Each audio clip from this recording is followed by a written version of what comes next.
Hello, LinguaFolio online users, and welcome to our first module on ongoing assessment. Our focus today will be on the first step in using LinguaFolio online in your classrooms in order to give students rapid, meaningful, and consistent feedback. That step is carefully designing a final unit assessment. In creating a final unit assessment, we must consider various stages in the LinguaFolio online cycle.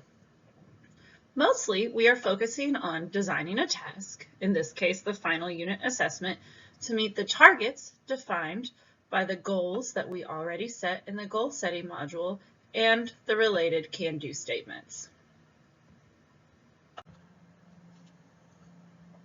Before we get into the meat of today's discussion, here is an overview of what we will be covering. The first topic is creating the final unit assessment. Next, we will discuss identifying a rubric to go along with the assessment. And finally, we will discuss how to make the rubric student-friendly. An important component of making rubrics student-friendly for LinguaFolio online users is connecting the rubric clearly to can-do statements. Before you plan the day-to-day components of a unit of study, you must plan the final unit assessment. The first step in planning the final unit assessment is to pick the main indicator from the desired mode of communication that you wish to cover from the necessful actual can-do statements.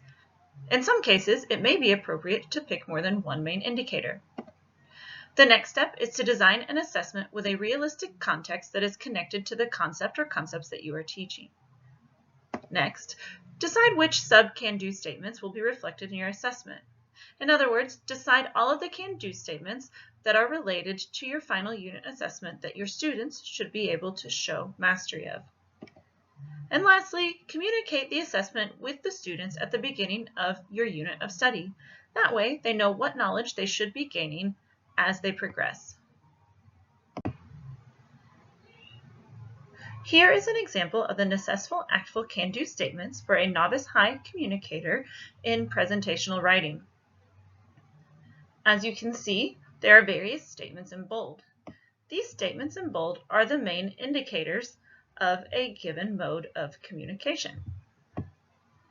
The statements beneath them, with the check boxes, are what we sometimes refer to as sub-can-do statements or related can-do statements. These are essentially examples of ways that students can prove that they are able to engage in the main indicator.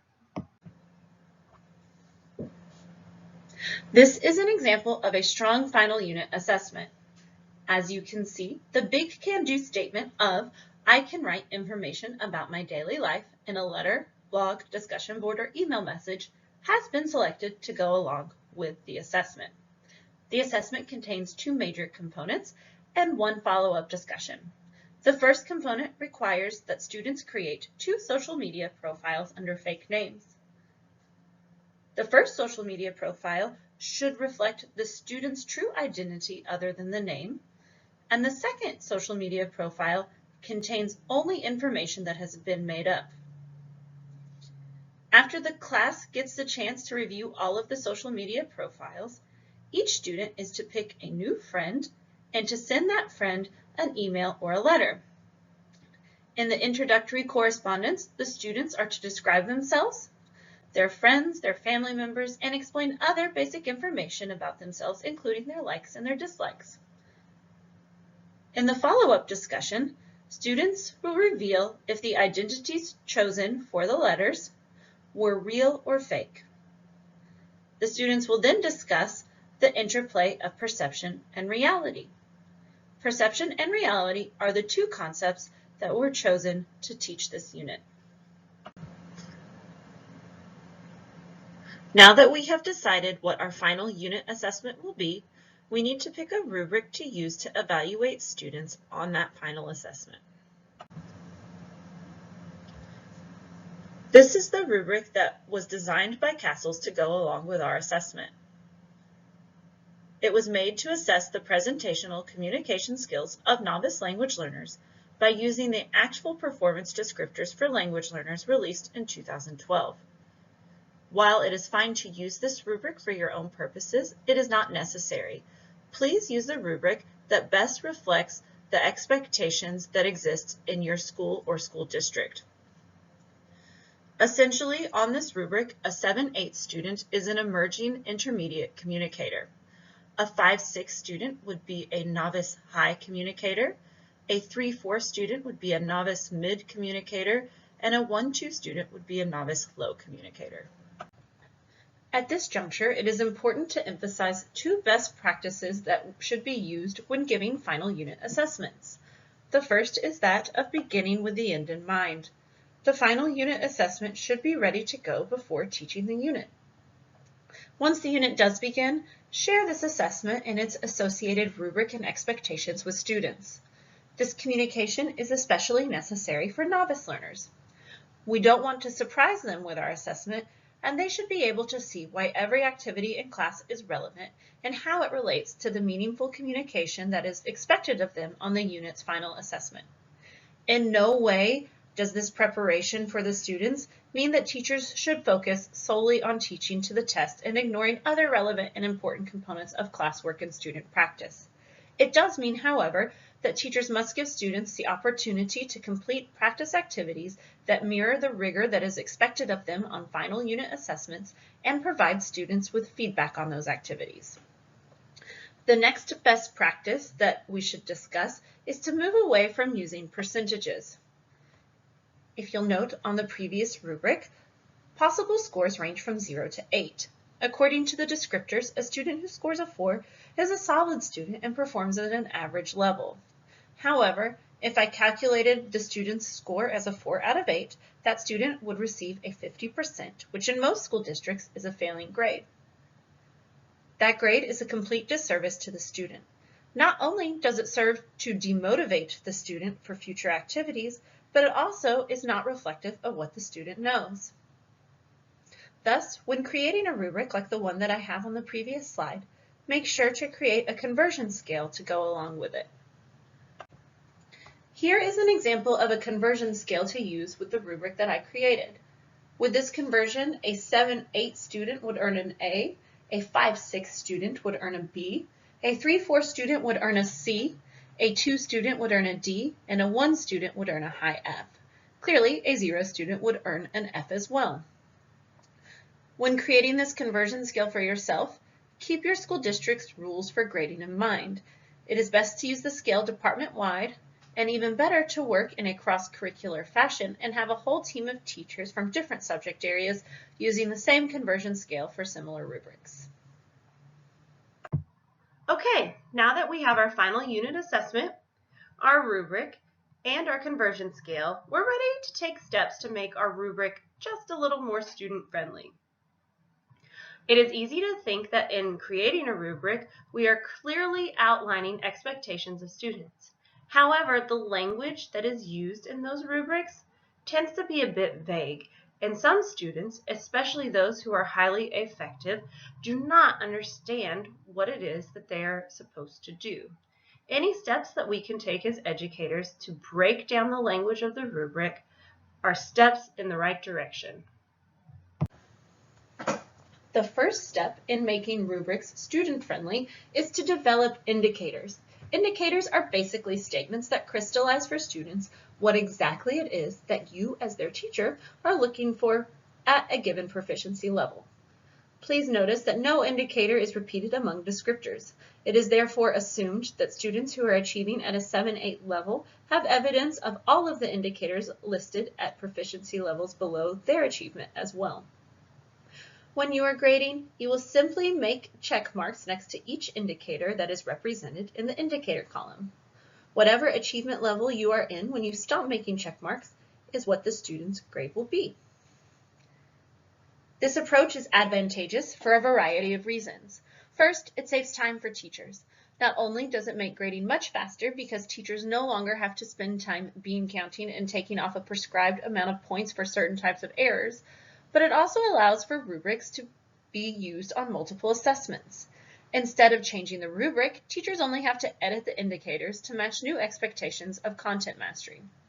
Secondly, it's much more holistic, and teachers are more likely to arrive at an accurate representation of a student's proficiency level using this method.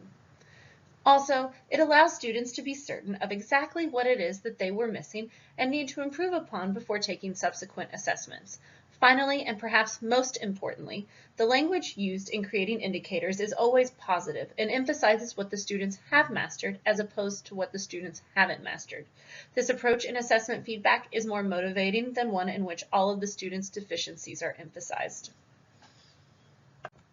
So that you can read them more easily, here's a slide that includes only the indicators from our example rubric. It is very important to go over these indicators at the beginning of a unit of study with students so as to provide them with a map of where the unit of study is taking them. An equally important practice is to stop creating the indicators yourself after the students are accustomed to working with them. Instead, create them in concert with students. Have the students discuss what their various expectations should be and why those expectations should exist. If the students are able to participate in this discussion, you can be confident that they understand how to construct complete messages and how to communicate meaningfully and pragmatically. As we have already mentioned, grading with indicators expedites the evaluation process. Teachers are able to work with a checklist, and what is equally beneficial is that students are able to work with that same checklist before turning in an assessment. Thus, there should be no surprises when a student receives his or her grade. This process usually goes quite easily. However, you may have a student who has indicators that are all over the map. Maybe the student's work shows evidence of one of the 1-2 indicators, none of the 3-4 indicators, half of the 5-6 indicators, and one of the 7-8 indicators. If this situation happens to you, please use a best fit approach when determining the final grade for your student. Like a puzzle piece fits perfectly into its place on the puzzle, you want to make sure that your scores perfectly reflect the proficiency levels of your students. Our last step in making a rubric student-friendly is to identify and communicate what can-do statements are relevant to that final unit assessment. Here you see an example of a rubric that I would give my students on the first day of a unit. Not only does it include descriptors, but it also includes the indicators and the related can-do statements. This slide shows only the can-do statements on our example rubric. As was the case with indicators, these can-do statements build progressively as students show increased levels of proficiency. At a 1-2 level, the student is likely only using linguistic chunks and can introduce his or herself. That's about it.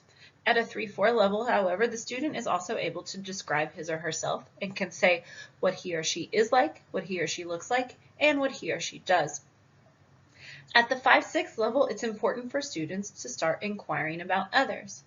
So that student must also be able to ask basic questions. And at the 7-8 level, we expect students to also be able to describe family and friends. Providing students with can-do statements in this format is beneficial for a variety of reasons.